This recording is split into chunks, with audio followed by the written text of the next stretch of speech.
Sadashivasamarambam Shankaracharya Madhyamam Asmadacharya Paryantam Vande Guru Paramparam Om Om Shanti Shanti Shanti Om Namaste. Back to the Gita. We have seen the gunas deceiving all of us, uh, making us personalities, personas, and with a certain character or personality which is under the influence of these gunas. Some of us are more like sattvic, some of us are more rajasic, and some are tamasic. Regardless of whichsoever guna predominance, we develop a lot of desires which predominate by that kind of more sattvic, more rajasic, more tamasic. So what binds is not the gunas themselves, but the desires which develop from that personality mark, so to speak, trace, personality trace. I am more sattvic, and then I have more sattvic desires. Fundamentally, what binds the desires, and it binds in a kind of two ways. One is that I want kind of sattvic lifestyle because I want to have sattvic experience of certain objects. So I want a rajasic environment because I want to run to accomplish my objects of desires, which are rajasic desires by nature. So we can classify everything from the standpoint of these three energies. So that's the way it goes, and the idea is for us to go quote unquote beyond our personality, uh, uh, dominated by one of these guna tendencies, predominate. So all the gunas are always involved in one's personality, but some of us have a little bit of more one on the other, and the sequence as well is important, as we have seen. So there is no way. Our personality is always going to be saguna, meaning to say it's developed from the three energies, the building blocks of everything in the universe. uh, Therefore, our desires are going to be dominated or designed or characterized by these also three tendencies, tendency for inertia, tendency for activity, tendency for contemplation. Our desires are going to follow the same kind of category. And since we cannot avoid that, because the ahankara is a reflection upon a reflecting medium, which is built from the three energies and the five subtle elements we developed from the three energies. So we cannot escape that. So scriptures say that we need to identify with our nirguna nature to become that which is before or beyond the gunas. So we don't want to have one of these gunas predominance, pradana. We want to have identity which is absolutely within our true nature, which is free from the gunas. We are nirguna atma, nirguna consciousness. So there is only that. We are a mixture of the gunas, or in other language, the prakriti of Maya, and the spirit, and our inferior nature, so to speak, our apparent nature is saguna, and we cannot escape from it, and our true nature is nirguna. So how to become guna atitaha, before or beyond the gunas? So what is the answer? So the body mind will never be beyond the gunas or before the gunas or near guna. The body mind is a guna. And what can I do to turn my body mind into a nirguna body mind? Nothing. It's impossible. Huh? What can I do to turn my true nature, saguna? It's impossible as well. Your true nature is nirguna by nature. You cannot turn it saguna, but somehow our body, mind, sense complex is saguna. And then what's left to us is what? A choice. I'm going to identify with my true nature or with my body mind nature. If I identify with my body mind nature, I am identified with my Saguna nature, and then I have to live with the fact that I'm going to be moved by certain kinds of desires that I have no control in regards to their accomplishments, and that may bring frustration and other problems. Yeah?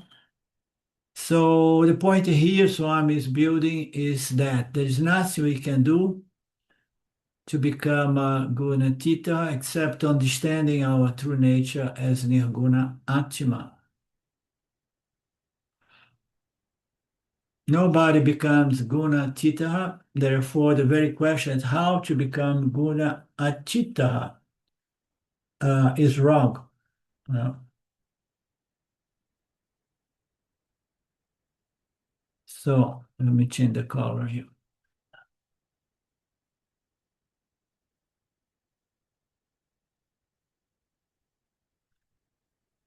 Tell me how to become guna chitta by shifting your identity. So again and again, we come to the same thing. So it's just a question of a shift of sense of identification from my prakriti, ahankara, body, mind, sense, complex nature to that which is the spirit, the essence, the true nature of everything here, the substratum of everything here, which is conscious existence, the only reality. So how I'm going to become that? So I don't become that by doing anything. I become that by understanding that I did not need to become because I have always been the spirit, consciousness, free from the gunas. I just, by certain power of Maya, was compelled to identify with my apparent nature or saguna nature. So, and now in contact with the scriptures, I have the possibility to correct that misidentification from the anatma nature of the body mind to my atma nature, which is consciousness, from kshetra to kshetranya. But as long as I still take myself to be the body mind sense complex, I will remain identified with my limited saguna ahankara nature. As long as I identify with the body, I will be Saguna Ahankara, repeat Swamiji. And if I don't identify anymore with my body, mind, sense complex, so you're gonna own your true nature as Nirguna Atma, but your body, mind, sense complex is going to continue being of Saguna nature. So it's that simple. Everything in its place. Yeah? So, but since I cannot change my body, mind, sense complex nature from Saguna to Nirguna, what's the purpose of this shifting? I want to shift taking with me my body, mind, sense complex. No, you cannot make your body, mind, sense complex Nirguna because it's an instrument to interact with this order, this Saguna order of reality, this Prakriti order of reality. I need a proper instrument, and it's a blessing we have a Saguna body mind because we're gonna be able to understand the substratum of this Saguna body mind as the spirit Nirguna Atma, Nirguna consciousness. And that's what is called self-knowledge, which liberates the individual from this mistake. Shifting the identification is a nice term used a lot from Swamiji. The question is, how am I going to shift my sense of identification, considering that its ignorance is so profoundly hardwired and fed and sustained, nourished by many incarnations, births, and deaths of identification, reinforcing that sense of identification. So how am I going to loosen up that mistaken identification and begin claiming and owning up my true identification with consciousness, the witnessing consciousness, that which is witnessing my Prakriti nature instrument. How am I going to do that? So I'm saying, so instead of saying that I am the body mind, you must say that I am consciousness. Okay. But as we know, talking is easy. Saying something does not mean to say living from that perspective of understanding. Swami puts it in terms of assimilation and internalization. Technically, the scriptures put it in terms of direct self-knowledge and then explains this direct self-knowledge as a knowledge which does not require knowing anything that can be objectified, but it's just awakening to that knowledge, which is in respect to the very nature of the knower, the one trying to know the self, is the self. It's direct because there is no duality, knower and object of knowledge, because the knower is itself the object of knowledge. That's why it's said to be direct. There is no duality, knower, non-object. So how to bring about that direct self-knowledge is going through the entire body of knowledge and gradually understanding and holding those logics that supports this final uh, uh, revision, of my true nature in a way that the intellect is fully satisfied, fully convinced, and then it's easier for the tendency of still trying to know the self, even if we use different language such as claim or owning. Yet I'm still seeing as something that I have to own, I have to grab and own, But it's a different kind of owning, a different kind of claiming. It is something that happens for sure when the intellect is totally convinced. But the trick with the path of Yan Yoga, the path of knowledge, is that one may believe that the intellectual knowledge, full understand of the beautiful logic of the Vedanta itself is the goal.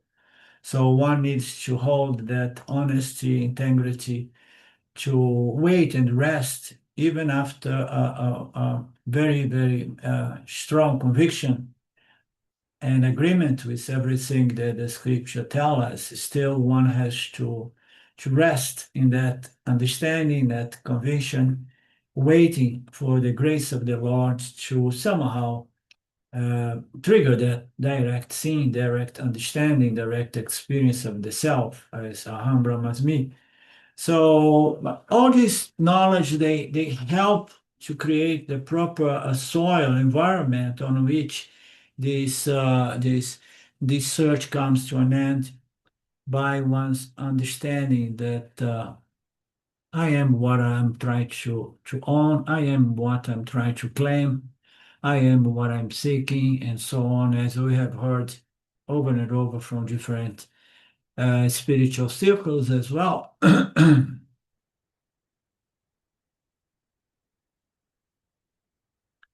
So, and then Swami brings back to us some of those bits and pieces of logic. So, consciousness is the awareness is the original consciousness.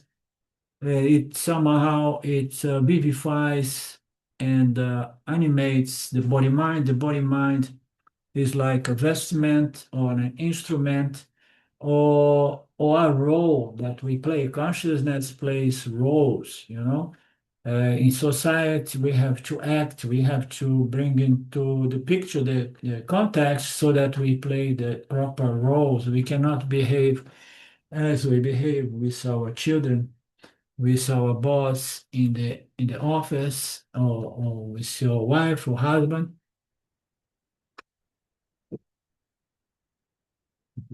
So we need to keep it all into consideration.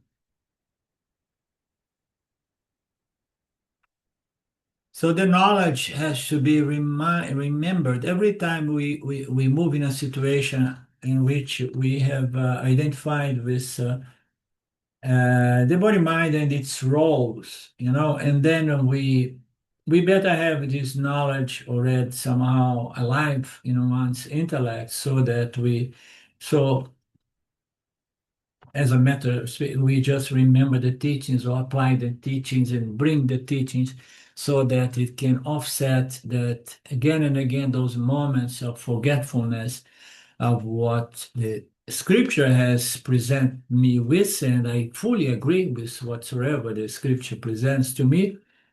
And I need to insist a little bit longer, applying the knowledge, reminding the teaching in regards to my true nature, to break the identification with the ahankara and its roles. Huh?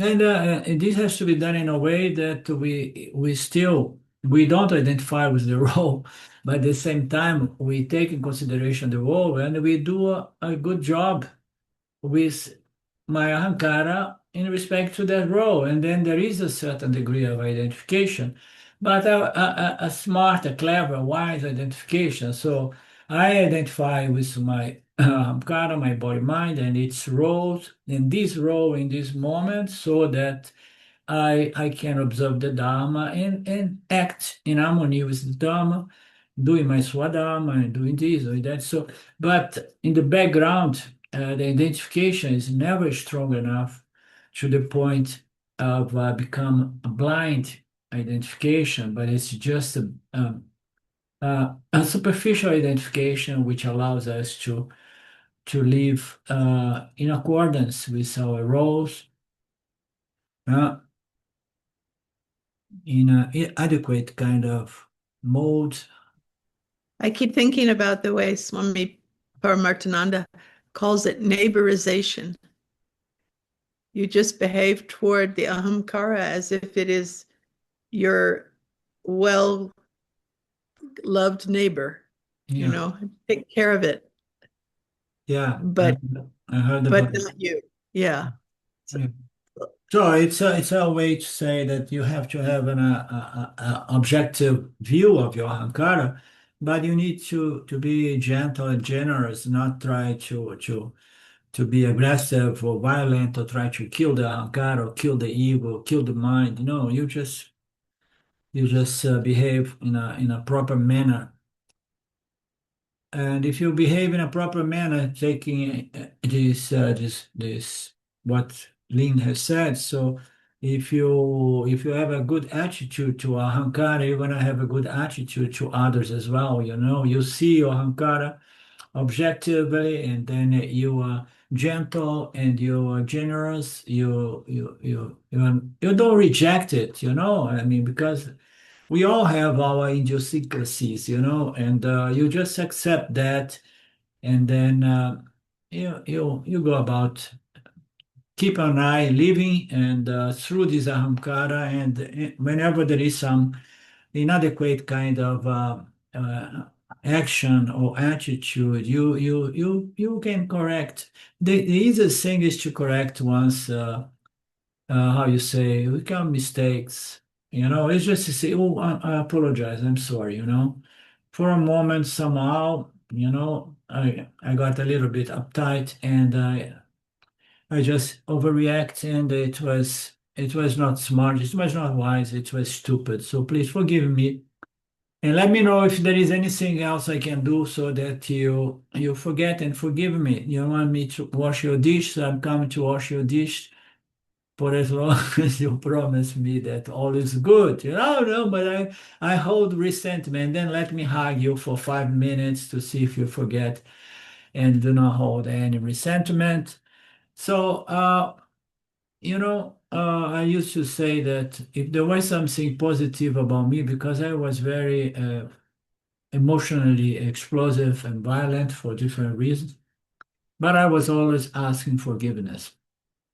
And I think you have heard myself telling the story that many times I asked forgiveness to Silva, forgiveness for Silva, and every time she used to go and threaten me like packing up her clothes to move out.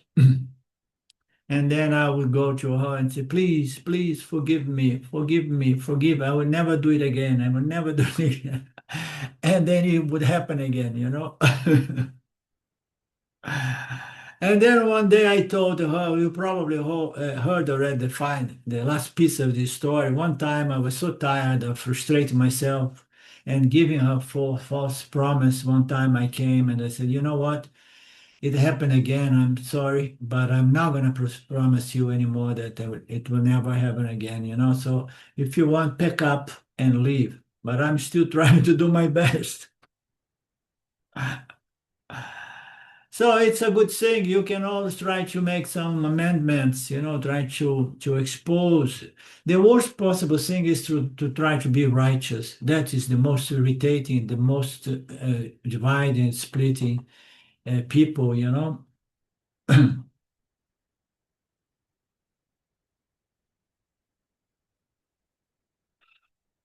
We're gonna see more in regards to this ahamkara in the next two verses, and the gunas dominate the ahamkara, and the way we can shift our sense of identity from the saguna ahamkara to the nirguna atma.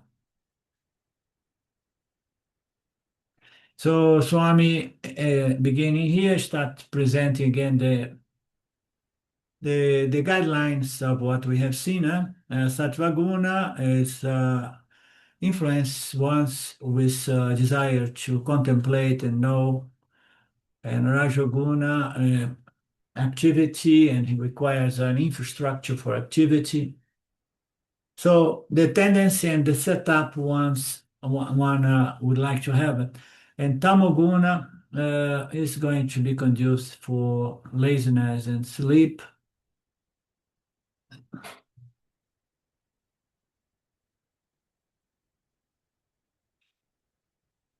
Swami talks about throwing a tantrum.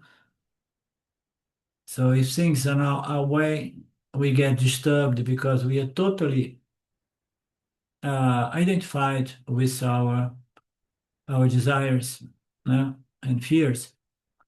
So, in other words, we identified with our saguna nature. So we can never accept our environment, the setup we live in, as a bhakta. If the environment does not suit my guna, my saguna nature, I will be uncomfortable and I will try to change the setup. Yeah. So as a bhakta, I have a lot of trouble to accept the setup as it presents itself to me. If it does not suit my particular guna tendency, and sometimes in the moment I'm more rajasic, I want more of a rajasic setup. Sometimes I'm more the same person, maybe more sattvic, and then wants a different setup. It's something that keeps changing, as we know, and we struggle, try to change the setup rather than understanding the uselessness of trying to manipulate the setup.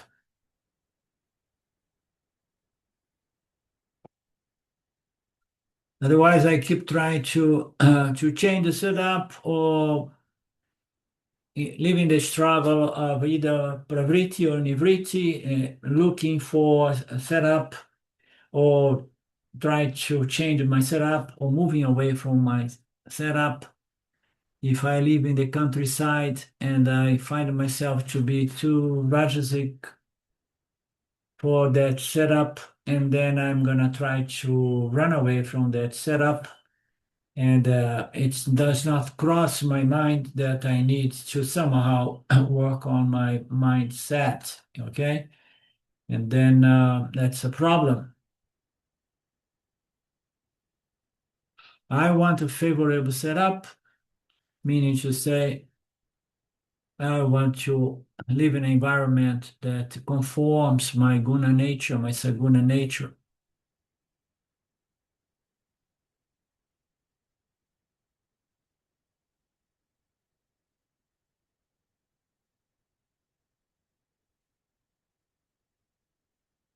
So the same person, if the setup is not in conformity to one's nature, is going to find the silence of nature, the silence of the Himalayas, the silence of going to an ashram, is going to find like a terrible silence, like it's a cremation ground silence. And for somebody who has a silent Saguna nature, is going to find that silence a blessing, a beautiful space, an opportunity for enjoying oneself. It's all a question of the way we see things, and unfortunately, we see things through the lens of our personality, and they have three different colors conditioning. One is the Catarata color, which is very obfuscated, which is a very tamasic vision of the world, And then we have a Rajasic that starts seeing many things upon the same vision, and then the Sattvic that allows us a more clear vision and understanding of things as they are.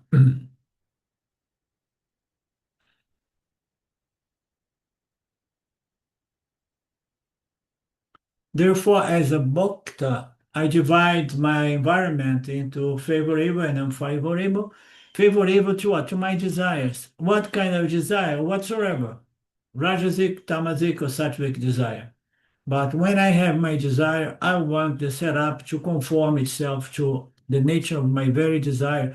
And I'm saying that because when I was so fed up living in a big city, in a country like Brazil with so much difficulties and adversities and violence and poverty, I was on my 26, 27. I went to live in Bahia, in the southern part of Bahia, in a place that was a paradise. So I was coming from a Rajasic place and I want to run away, never to come back. And I went to that place. It was a paradise with beaches and it changed a lot in the last 40, 50 years, tourism. But I was living there. But then after living there for some time, I realized that my nature was Rajasic and I couldn't handle that paradise. I like to present this story as well because I was already in heaven. I was already in paradise. And at the time, I had a small little business, which was a restaurant that would open seasonally, kind of 4, 5, 6 months a year. And because it was a small little place, I was making enough money to live the rest of the year without having to work or just opening the restaurant whenever there was a weekend holiday or something like that. And I had everything going for me, and I said, no, I can't stand. I did not have the understanding that I'm present to you guys now, but I understood that it was not for me. I need more action. I gave away that piece of paradise and I went back to Rio de Janeiro. And then from there, I went abroad and I went through a lot of trouble, adversities, ups and downs, suffering, emotional turmoils and insecurities. I had everything going for me. I changed my mind. No, I don't want this environment scientific anymore. I want a righteous. I want to suffer a little bit more. Suffer is good for me.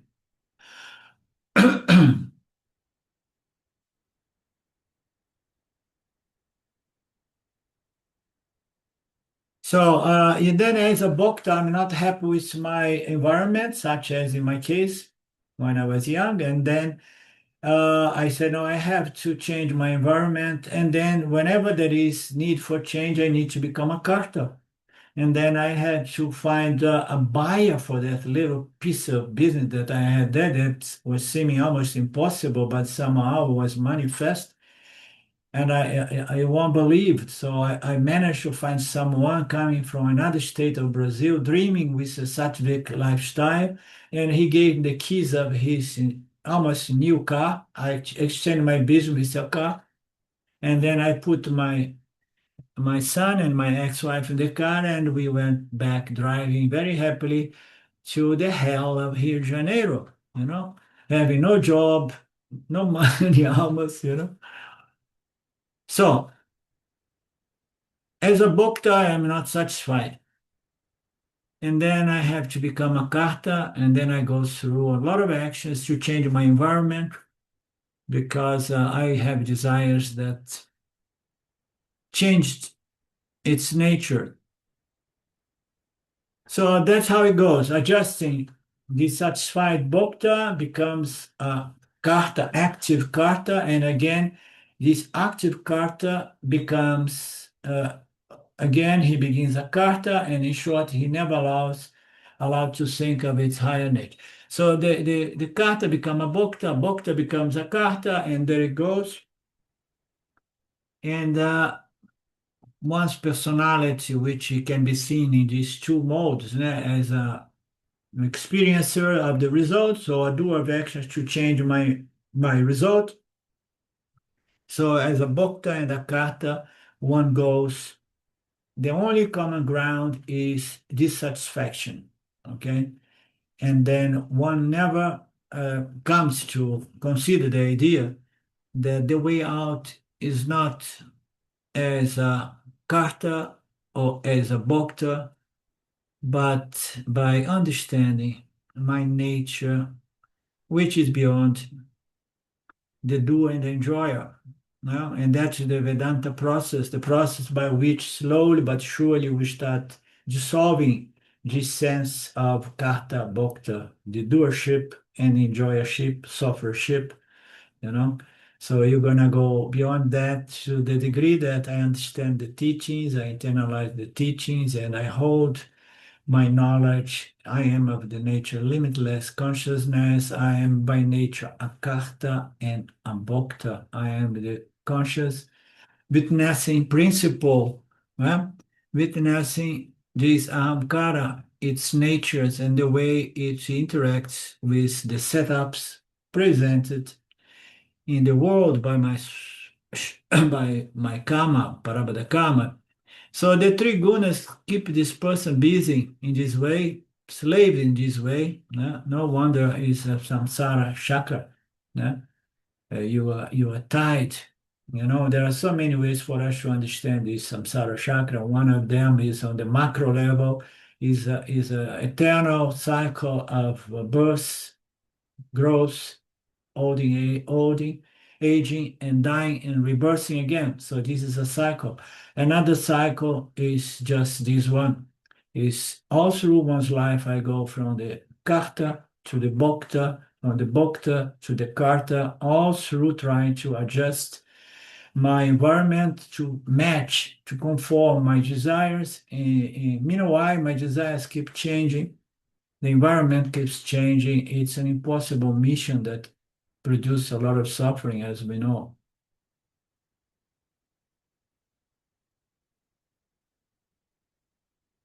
Never consider the idea that I am the witnessing conscious Sat Chaitanya, all pervader, never doing anything, never experience anything, and never change for a second.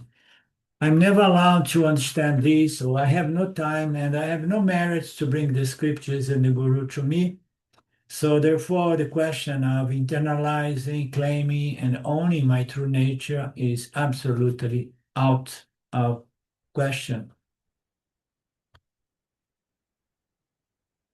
Therefore, my saguna nature, my three gunas, uh, composing my nature, the nature of the body, mind, sense complex, is going to drive me around tyrannically somehow. It's almost impossible to tell these things to somebody. Believe me, it's almost impossible. So nobody is going to understand. And anyone is not going to acknowledge that one is being pushed around by one's saguna nature. Okay? The gunas and the desires and fears that somehow uh, byproduct of these gunas. Throwing tantrums like children. So I'm sometimes present these things because he's a Swami and he has many Swamis which are students of his, and Swamis are very often invited in the house of the householders. And then there is a list of complaints, a list of requests for advice, and so on. And but they go there, and usually, especially Indian family, the new couple they have children, many children sometimes, and the father or the mother wants to talk to the swan, but the children are just going crazy and throwing tantrum and crying and fighting. And the Swami cannot even have much of a state of mind to give any advice. So, what is the question of listening to something when there is something else dragging my attention all the time? The Swami Jesus said, what I'm going to talk to these people, they are all the time focused on the tantrum coming from one's home, from the children. So how about coming to a Vedanta class and entering the process, but your mind is throwing tantrum all the time? So what is the question? I'm listening to the teachings if my mind is all the time throwing, so to speak, these tantrums.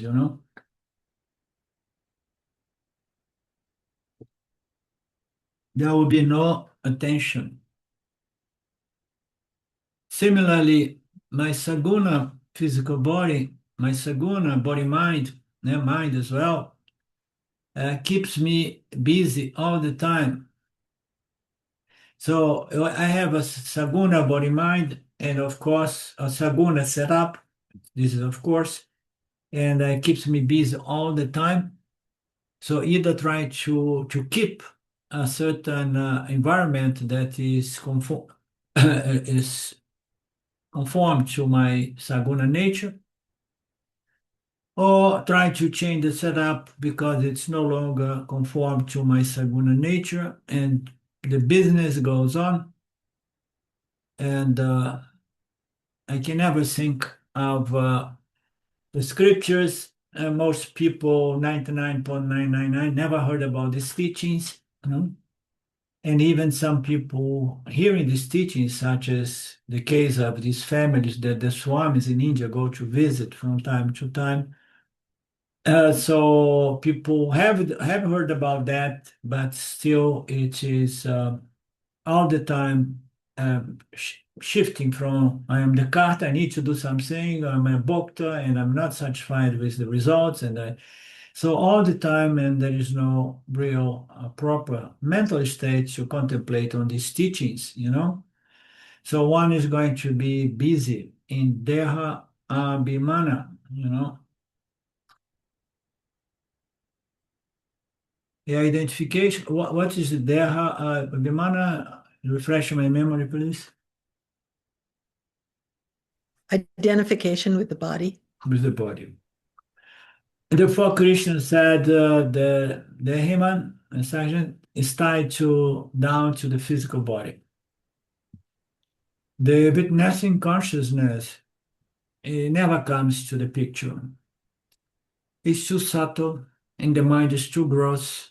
Yeah. The mind is too much identified as the karta and the bhokta, and all it thinks is to find a setup that is going to be favorable forever to my desires. That's right. We only think about our ahamkara limit nature. This is called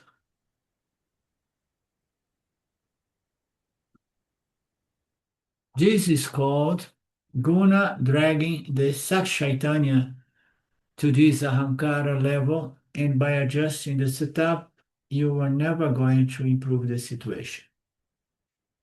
It's a good picture. The Guna, my Saguna nature, né? The nature of my desires have somehow, how you say, there is a nice word in English, has kidnapped or has taken hostage consciousness, or something like that, has kidnapped consciousness to the level of the Ahankara. So what it means, consciousness is there, but the individual soul is not aware of consciousness because consciousness, so to speak, became one with the Ahankara, became one with its desires and fears. You understand? Because the individual soul is the one who must identify consciousness and somehow discern awareness from the ahankara and develop this objective view of the ahankara. Otherwise, there is no distance. There is otherwise the consciousness is kidnapped by the ahankara. It's like it's dragged. The gunas, the prakriti, our personality, nature, ahankara nature, is dragging consciousness to itself, to the level of ahankara, and is going to tell the consciousness to say, okay, now you're gonna work with me to modify or adjust the setup here because I want to fulfill my desires and I need a proper setup and situation. There is no such a thing called as ideal setup, as we know. The setup keeps changing, and the very ahamkara keeps changing as well in respect to its desires. And there's no way one can manage something that's changed. The ahamkara is changed, the setup is changed, and the desires are changed. So there's no way you can find stability and permanence in some things that are governed by impermanence phenomena. So you cannot retain the setup as you like permanently. Sureshwara Acharya used to say, elsewhere it's like balance an apple at the tip of your nose, and Swami likes to present this analogy, explaining it's not Japanese nose, okay? This analogy has a limitation, does not take in consideration a Japanese nose.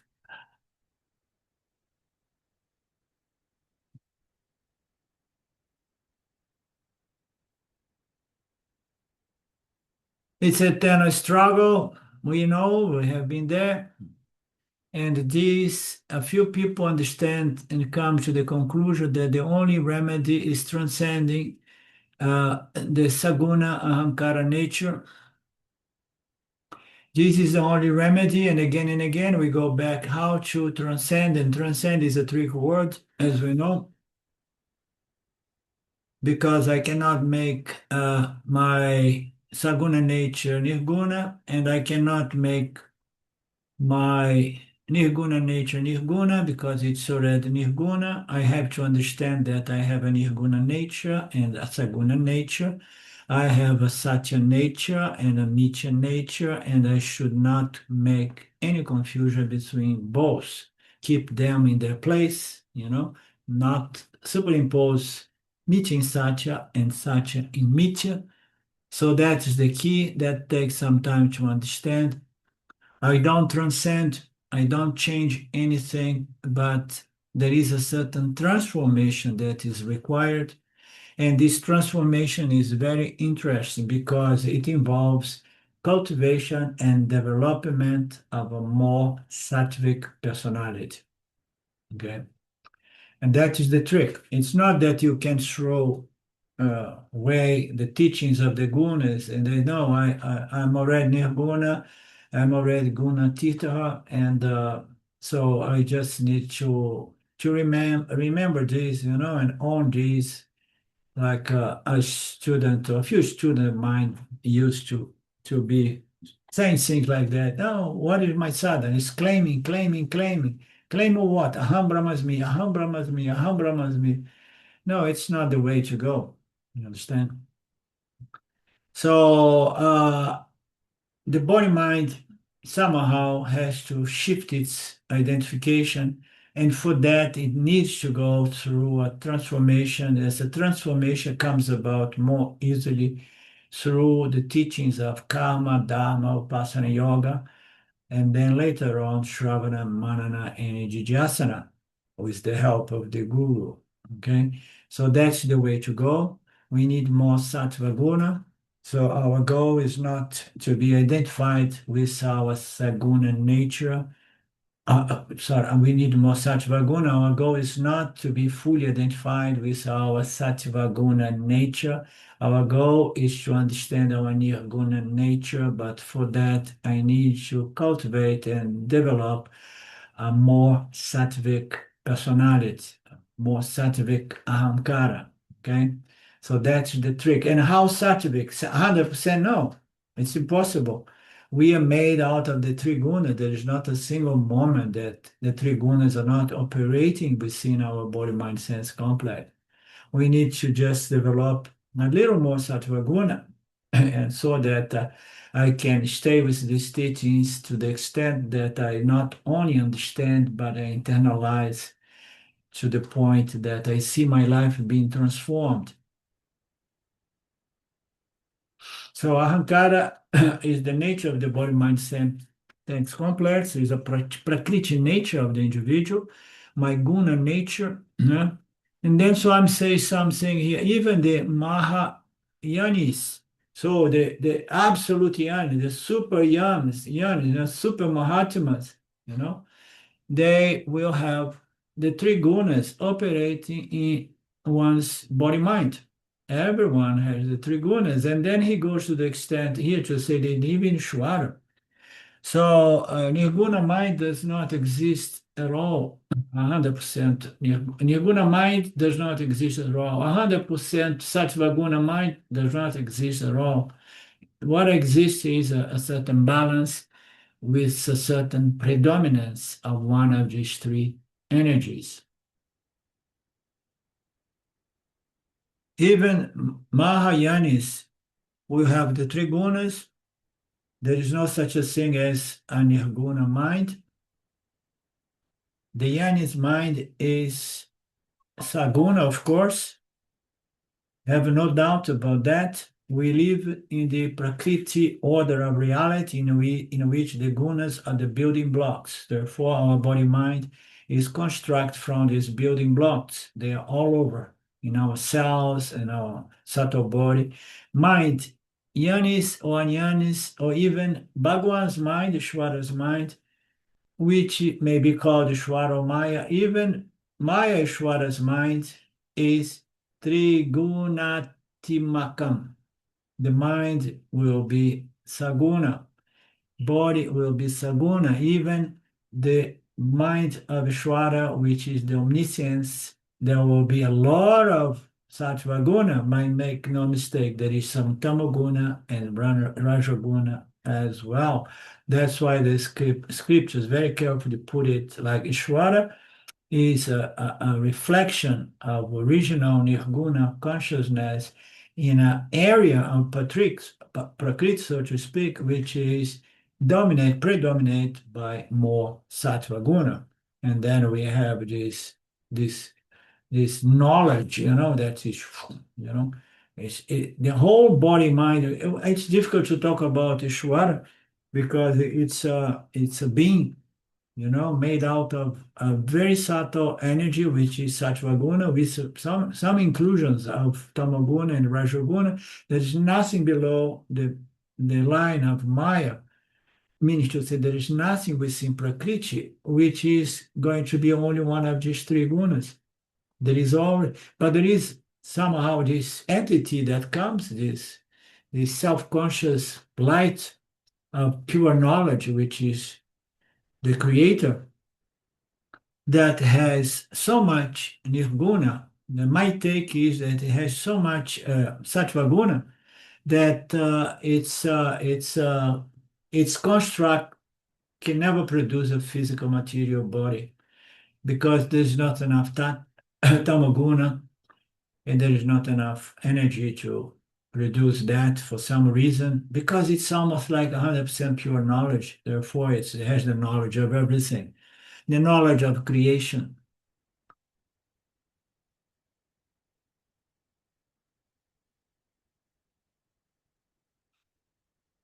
Okay, and then what is the way is to convert my Saguna nature into my Nirguna nature. But there is no question of converting it. Let me see what he's saying. Body will be Saguna, therefore there is no question of converting it into Nirguna, of course.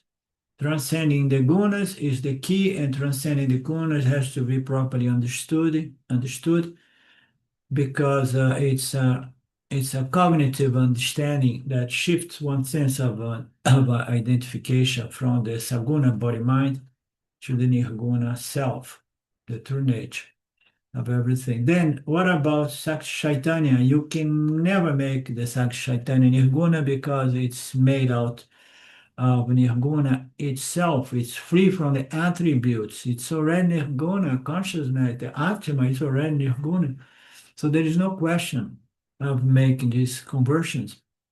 The only remedy is to look at your both natures, your human nature and your spiritual nature, or your saguna and the nirguna, and then put it all on the scale, and see what is the cost benefit.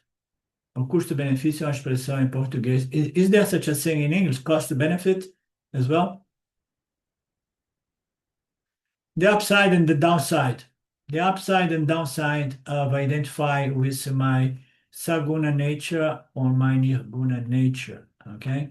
So we need to get to understand the price we pay for identifying with the body mind as the body mind. Okay, it's a huge price, and the most relevant price is the fear of death, because the physical body is bound by time. So the only remedy is shifting this sense of identification. This is called Atma, Anatma, Viveka. So this goes through the teachings of discrimination in between my Nirguna nature and my Saguna nature. So I have to have a clear understanding of my both natures. Okay. So I am the witnessing consciousness, free from any attributes of the gunas. Therefore, I can witness in things without any attraction or repulsion. I'm just the light that illumines and reveals everything. So this is my nature as consciousness, the witnessing consciousness. And my ahankara nature is a byproduct of the prakriti of the Maya. And it's going to be constituted by Raga Vesha. And then I have only one work to do, is to work on my Raga Vesha, turning those desires and fears no binding, and in harmony with the Dharma, and moderate and genuinely moderate Raga Veshas. So the work is there to be made, and so that we can wait and see if this shifting, or switching the identification from Saguna to Nirguna takes place once Ishvara decides, once I have understood, I have dwelled upon these teachings, done a lot of meditation and nididhyasana.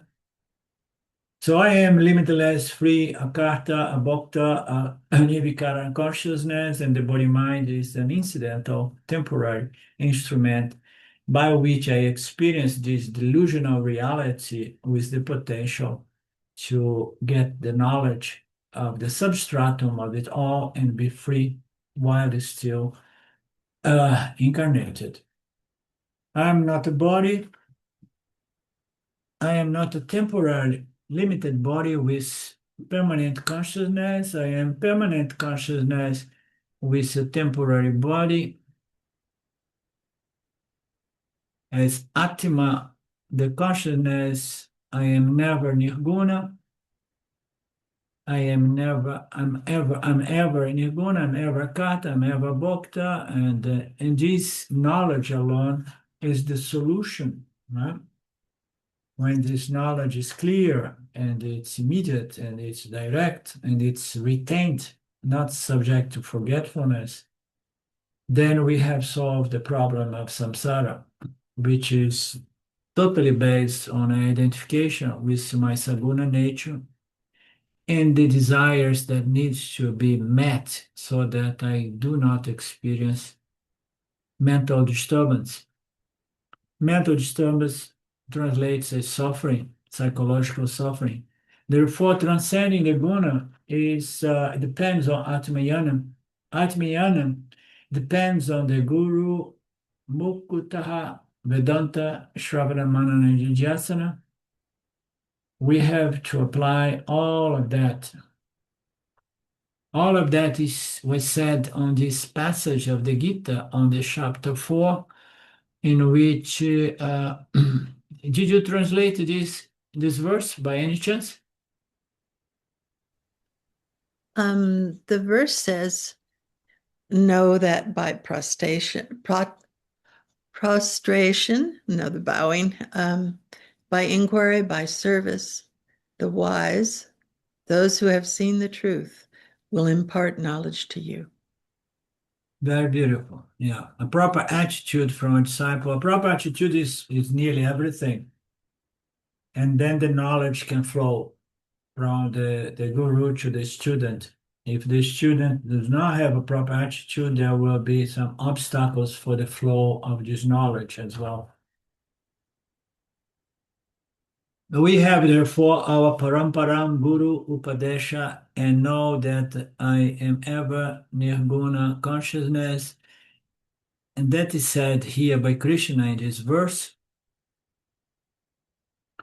And therefore, in due time, the disciple, the seeker, comes to know its true nature, Sat Chaitanya. And what is this Sat Chaitanya? Param, which is guna, bayaha, beyond the gunas, which includes the physical body, which is also three gunas. The mind is three gunas.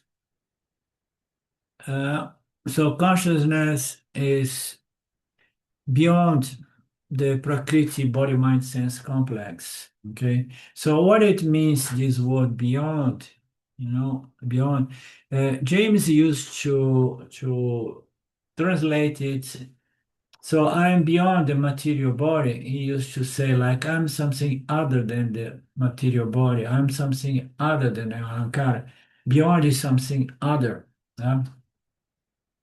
But beyond is a good word. It inspires people to go beyond their limitation. But it needs to be understood not as a travel within time and space. So I'm present here a different meaning for this beyond. They say it is that which is in and through the body mind sense complex. So we can put it in different language.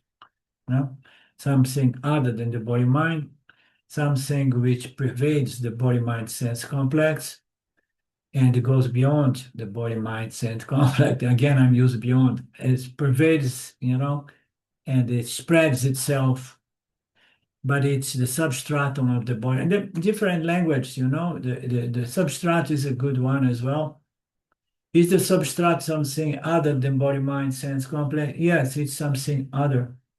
But the body mind sense complex has its substrate, it does have. But the body mind sense complex here means someone who is identified with the superimposition of Prakriti upon the substratum, which is consciousness. So as we know, what is the body mind? It's a superimposition upon that which is limitless consciousness. Consciousness is free, is asanga, is not really associated to the body mind, although the body mind has to be associated to consciousness. Anything draws some apparent existence, conscious existence, from the nirguna consciousness substratum. Nirguna consciousness substratum is never affected by the prakriti of Maya. It's therefore it's said to be purna, free and independent principle, just as the light is free from anything it illumines and reveals, never affect consciousness. In Sanskrit, should be translated as asangatvam. So, body mind, which is asangatvam, is not associated with anything of this world.